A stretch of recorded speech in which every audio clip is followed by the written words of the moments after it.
Welcome to the Human Nature Channel. I'm your host, Alex Tamsula, and what am I doing here? Well, it's Tuesday night once again here at my dad's farm garage, which puts the capital F, capital G in farm garage. If you work on cars manufactured before 1972, all the tools you'll ever need you'll find right here. It's October 1st, 2019. 2 years down the road from the Route 91 Harvest Festival Massacre in Las Vegas. I wasn't exactly sure I was going to be able to do this video tonight because 2 weeks ago to the day, the week before last, I got hit with early fall Western Pennsylvania allergy stuff in the air. And I've been kind of sick for the last 2 weeks. It was funny. I got the last video uploaded Tuesday, came up here to the farm garage, and Dad says to me, how'd you like to go out and get some spaghetti? And I'm like, oh, I think that's a great idea. I won't have to cook tonight. So we're on the way there, and I had the windows down, and then all of a sudden, I get the starting of a sore throat. And I'm like, oh, great. Oh, I know what this is. I've been through this before. When you have a high temperature differential, when it's warm in the day and cool at night, maybe you got like, I don't know, mildew spores or something. Yeah, it slams me hard. Anyway, we get to the restaurant, and even though I had my light jacket on, I go in there, and it's air conditioned. So I come in from moderately warmed air conditioning, and I'm like, okay, this isn't going to end well. Fortunately, I'm feeling better than I have in a long time. And I thought it was important to today, get this on video, acknowledge the victims of the Route 91 Harvest Festival Massacre, the 58 killed, the over 500 wounded, their families, and remind everybody they are why we meet here. So anyway, there's always something interesting in my dad's garage. What can I show you tonight? I guess by rights you could call my dad's garage his man cave. There's a lot of them out there, but how many of them have meat hooks?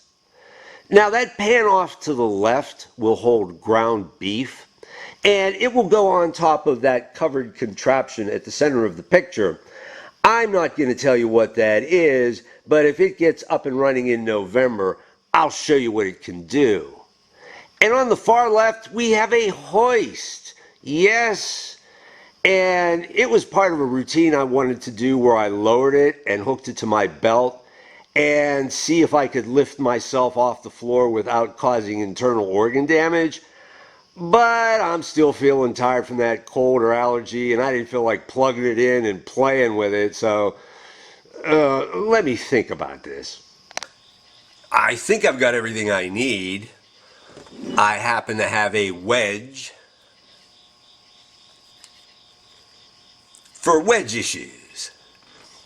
This actually belongs to my silent partner.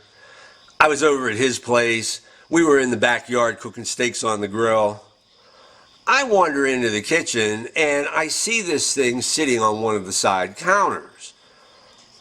Catches my attention. I pick it up. I'm surprised at how heavy it is. It says, wear safety goggles. I mean, this is a serious tool. Anyway, my silent partner comes into the kitchen and I'm like, can I borrow this? And I think he's used to that sort of thing from me by now. But he's like, no, it's okay. And I'm like, you don't have a log that's in urgent need of being displayed. He's like, no, you can borrow it. So, the wedge. Imagine two sides on an issue being pushed further apart than they already are. A gap so big, a covered wagon being pulled by a team of horses goes over the edge and is never seen again. Wedge issues, I know all about them. Okay, I got my pointer with the magnet on the end. Since I'm winging it, buddy, you can take the rest of the night off. He puts on his hat and out the door he goes. Okay, I like to say you never know what you're going to find in my dad's farm garage. I should say you never know what you're going to find in my dad's house. Here we have some kind of bizarro beer stein. Yeah, I mean, it's some ceramic beer stein. There's tissue paper in it, so I guess it's never been used. And Actually, you have this carving of some sort of deathbed scene, and what's interesting is the exact same thing is on the other side of this beer stein. So I can like read Ian Baldem's 1596. So I guess you got this guy on his deathbed, and I suppose that's his granddaughter. And off to the right, you got the dog, and it looks like smoke's coming out of his mouth, like the stoner nephew gave him a shotgun. And then you have this bizarre kind of ruckus scene going on here, where it looks like this guy is getting dragged, kicking and screaming into heaven, realizing the pearly gates is the ultimate gated community. And that angel behind him, I don't know, it looks like a two-man conga line, and I ain't going to go any further with that. And then at the top, it looks like the poor guy is looking through a porthole, and somebody is telling him, "They told you what about this place?" Okay, where's Irv? Oh, must have snuck out when I wasn't looking. He's wandering around out there someplace. He'll find his way back. Oh, something whimsical, something delightful.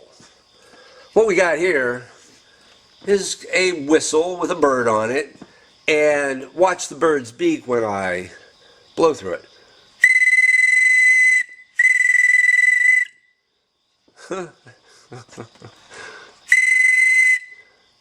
A masterpiece of plastic engineering. Simple but beautiful. Oh, I can even turn it upside down and not break it. Oh, this is great. Yeah, I mean, saying they don't make them like this anymore doesn't even scratch the surface. Well, I just finished reading The Grifters, the 1963 crime novel by Jim Thompson. And what a great read that was. Fast-paced, still shocking after all these years. Like when Bobo the bookie beats Lily with oranges wrapped in a towel. You may have seen the movie with John Cusack, Annette Bening, and Angelica Houston. It's a good film, with an Academy Award nomination for Angelica. But if you've only seen the movies made from Thompson's novels, you don't really know Jim Thompson. And The Grifters is almost a textbook on the short con turning into the long con. This idea will become important later in my video. Okay, let's get down to business. First, a bit of Las Vegas shooting truth community news. On September 24, 2019, Mike Turber posted a video at 5x5 News titled 32134 Door and Glass Explained Las Vegas Mandalay Bay Video.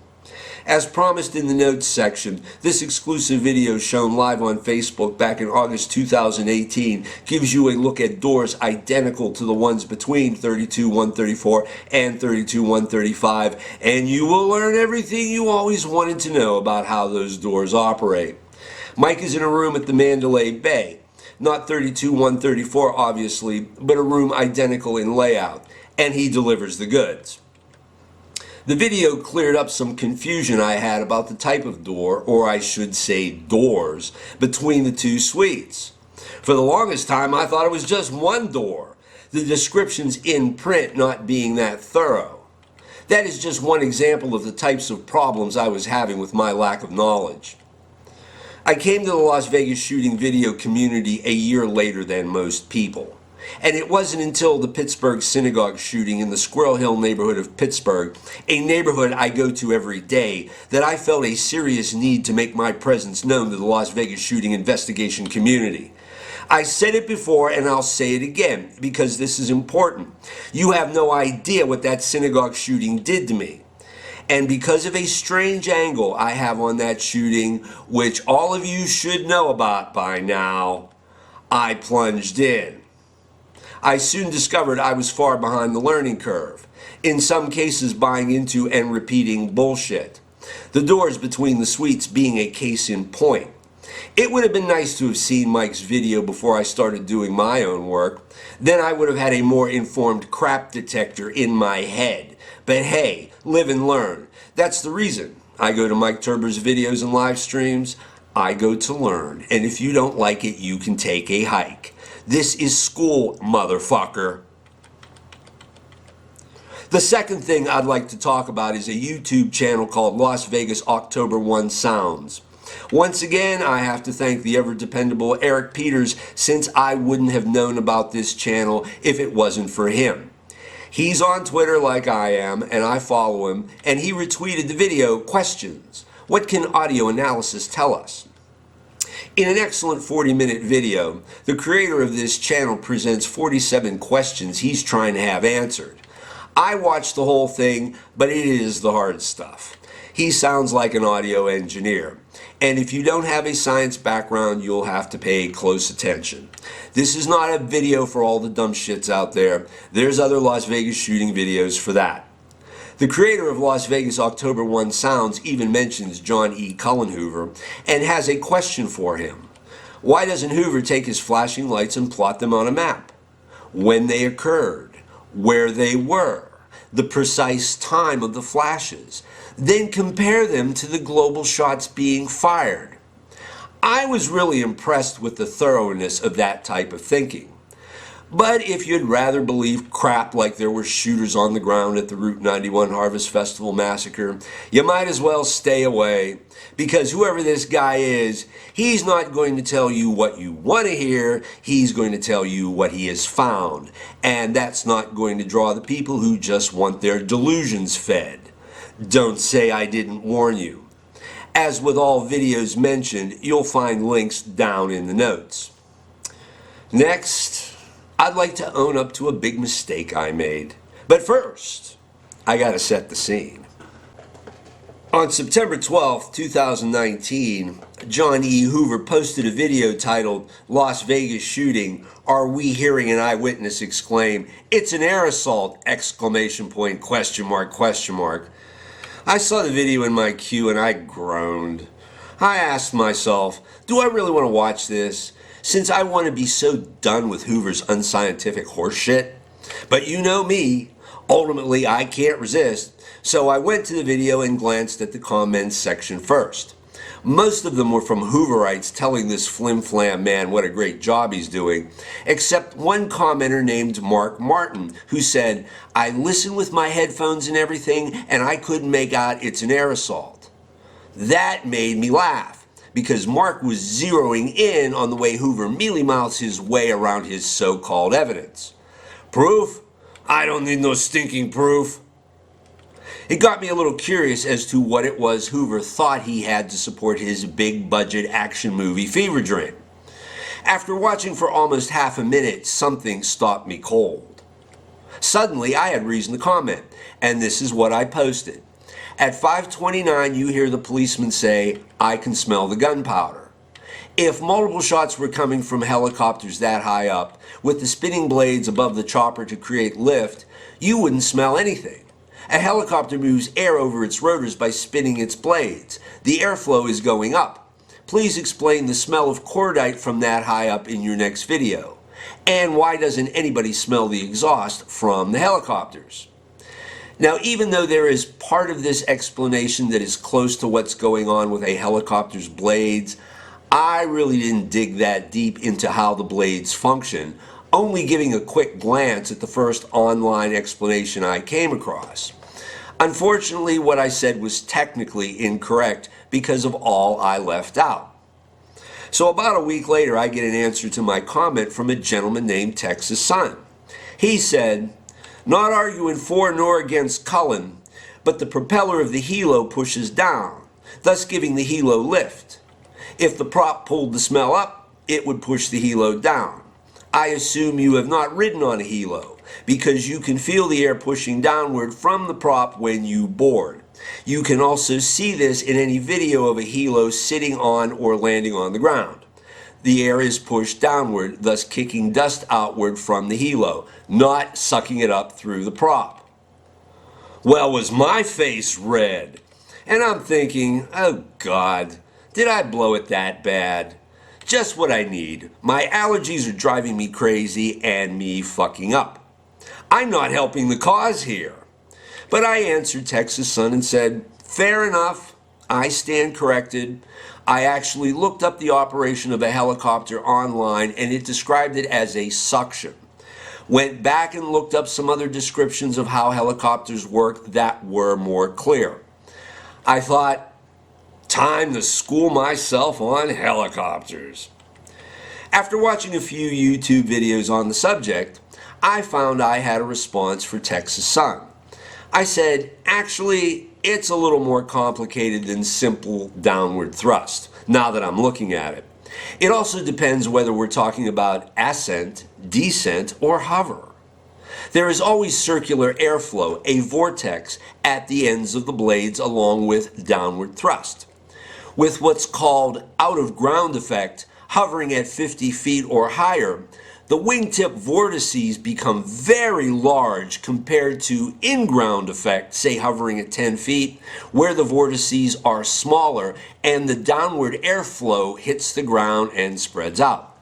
But hovering at over 50 feet, and I want to emphasize hovering is what's important here, the lift is reduced and the vortices become more dominant. I'm still not convinced that with a hovering helicopter, with this kind of turbulence, that you'd be able to smell gun smoke. But I now see there's more to it than that. Anyway, thanks Texas Sun for making me take a look at this one more time. He answered me back saying, cool, again, I wasn't arguing for or against anyone. I watch most channels. If I find about this event, I just happened to stumble on your channel yesterday while looking into the strange anomalies of the Paradise, California fires, laugh out loud. Anyhow, I like to explore each theory I come across. After all, we are all in this together and all trying to find out what is going on, even if we decide to take different avenues of getting there. I just want to help with what I can. I hope everyone in this thread has a blessed day. What a nice guy. YouTube at its best. The final thing I want to talk about is a video posted by Jason Goodman at Crowdsource the Truth on October 1st, 2019. I got back to my apartment last Wednesday, the 2nd, unpacked all my stuff, then plopped down in front of my computer and began checking out what was new on YouTube. And there it was in my queue, Las Vegas Massacre 2-year retrospective with special guests Laura Loomer, Joe Napoli, and John Cullen. When it comes to either Goodman or Cullen or Loomer, and in this case a combination of the three in a video, I really didn't want to watch. It would amount to an hour and 16 minutes of my life I would never get back. Plus, I could almost predict what I was going to hear. Not just a rehash of the same old from this cast of clowns, but also an obligatory extended gripe from Laura about her social media woes, getting kicked off Facebook and Twitter, even though she's still on YouTube, which she doesn't bother to mention. Hey Laura, you don't think posting a beheading video on Twitter might have had something to do with you getting kicked off Twitter, do you? I saw that video of a woman getting stabbed and beheaded. Now, there was no context to it. I have no idea where it occurred, who these people were, only that in conservative alt media at the time, there were stories flying around about white farmers in South Africa being set upon by roving gangs, trying to drive the farmers off their lands. I guess a verbal description wouldn't do. The problem is, I can't unsee that video, you bloodthirsty little ghoul. Anyway, I already knew what Cullen and Loomer had been pushing about the Las Vegas Route 91 Harvest Festival Massacre for the last 2 years. I didn't expect anything fresh from them. The only thing truly new was Cullen, for some reason, now willing to show his face on camera, or at least the lower half of it, considering he was wearing aviator sunglasses. I guess I would have to say the deciding factor in me watching this dog and pony show was Joe Napoli's presence. I got curious as to how these three grifters were going to work their way around him. Actually, Laura and Cullen did most of the talking, and Joe just drank bottled water and looked bored.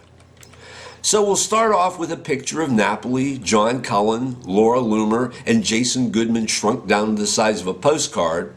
And here we have a picture of Laura drinking out of a cup the size of a grain elevator. There is something not right about that. I just don't know what. But getting back on topic, I've said before, Joe Napoli strikes me as a decent sort of guy. when he says he saw shell casings on the ground as he was running from the shooting and towards the Tropicana, I believe him. But that's the problem with Jason Goodman's crowdsource the truth love-ins. Nobody asks any tough questions like, yes, but just because somebody finds shells on the ground like that, could there be an explanation besides spent cartridges falling from helicopters? Could the shells have been left over from an active shooter drill, perhaps? Had there been one prior to the Route 91 shooting? Ramsey Dennison seems to think so. In his video, An Active Shooter Drill 2 weeks before Paddock shooting What Happened in Vegas, episode 18, Dennison talks with Mikey Slyman, founder of Las Vegas Emergency Incidents, who told Ramsey that the feds were conducting an active shooter drill in the northwest part of Las Vegas 2 weeks before the Route 91 Harvest Festival shooting, a training exercise the feds didn't even bother to alert the LVMPD about. So things are suddenly not so clear-cut as Cullen and Goodman would like you to believe, are they? And here is another tough question you could direct at Cullen, who flashes on the Joe Napoli story about found shells as more foundation for his helicopter hypothesis.